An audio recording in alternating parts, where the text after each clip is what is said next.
নমস্কার বন্ধুরা, আজকে আমরা ভিডিওতে আলোচনা করব পোস্ট অফিসের তরফে জিডিএস পদে নতুন করে কর্মী নিয়োগের বিজ্ঞপ্তি কিন্তু প্রকাশিত হতে চলেছে। আসুন জেনে নিই কতগুলো শূন্যপদ রয়েছে, কবে থেকে আবেদন শুরু হবে, কারা কারা আবেদন করতে পারবেন, কিভাবে আবেদন করবেন। আপনি কি মাধ্যমিক পাস কিন্তু কোন সরকারি চাকরি আপনার জন্য উপযুক্ত হবে ভেবে পাচ্ছেন না?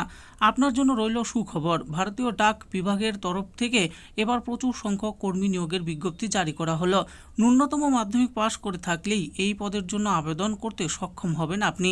ভারতের যে কোনো রাজ্যের চাকরি প্রার্থীরা আবেদন করতে পারবেন। প্রথমে জানবো শূন্য পদের সংখ্যার ব্যাপারে। সারা দেশের মোট ৬৫,২০০টি গ্রামীণ ডাক সেবক পদে নিয়োগ করা হবে।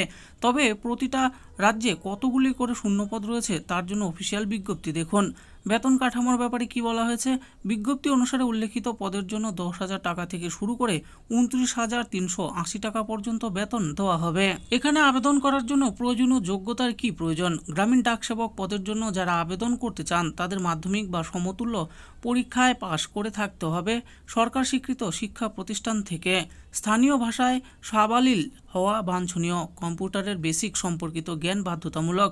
এছাড়াও আবেদনকারী প্রার্থীকে সাইকেল চালানো জানতে হবে। বয়সসীমা কি লাগবে? গ্রামীণ ডাকসেবক পদে আবেদন করার জন্য ন্যূনতম 18 বছর বয়স হতে হবে। সর্বোচ্চ 40 বছর বয়স পর্যন্ত গ্রামীণ ডাকসেবক পদে আবেদন করতে পারবেন। নিয়ম অনুযায়ী এসটি এসসি প্রার্থীরা 5 বছরের, ওবিসি প্রার্থীরা 3 বছর এবং পিডাব্লিউডি প্রার্থীরা 10 বছরের ছাড় পাবেন। অনলাইনের মাধ্যমে আবেদন পদ্ধতি জানবো। গ্রামীণ ডাকসেবক হতে আবেদন করতে চাইলে অফিসিয়াল ওয়েবসাইটে যান। এরপর সেখানে থাকা রেজিস্ট্রেশন অপশনে ক্লিক করুন। নিজের নাম, ডেট অফ বার্থ এবং ইমেল আইডি, ফোন নাম্বার দিয়ে রেজিস্ট্রেশন সম্পন্ন করুন। রেজিস্ট্রেশন করে পাওয়া আইডি পাসওয়ার্ড দিয়ে লগ ইন করুন। পুরো ফর্ম যথাযথ তথ্য দিয়ে পূরণ করুন। এরপর প্রয়োজনীয় ডকুমেন্টস আপলোড করুন। সবশেষে সাবমিট করার আগে ভালোভাবে মিলিয়ে নিন। সাবমিট করার পর আবেদন ফি জমা দিন। এরপর ফর্মটি ডাউনলোড করে প্রিন্ট আউট করে নিজের কাছে রেখে দিন। প্রয়োজনীয় ডকুমেন্টস কি কি লাগবে? আধার কার্ড, ভোটার কার্ড, মাধ্যমিক পাশের শংসাপত্র, জাতিগত শংসাপত্র যদি থাকে, পাসপোর্ট সাইজ কালার ছবি লাগবে। এবার আমরা জানবো নিয়োগ পদ্ধতির ব্যাপারে। গ্রামীণ ডাক সেবক পদে নিয়োগের ক্ষেত্রে কোনো আলাদা পরীক্ষা নেওয়া হবে না।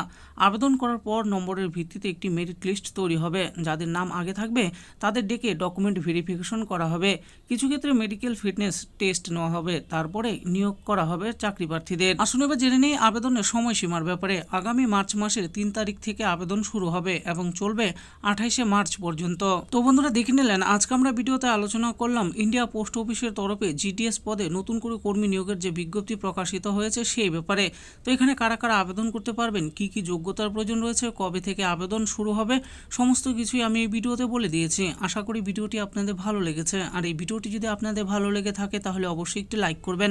আরও এরকম নিত্য নতুন চাকরির ব্যাপারে জানতে হলে আমাদের এই চ্যানেল জব ফর ইউ চ্যানেলটিকে অবশ্যই সাবস্ক্রাইব করবেন। আর এই ভিডিওটি দেখার জন্য আপনাদের সকলকেই অসংখ্য ধন্যবাদ।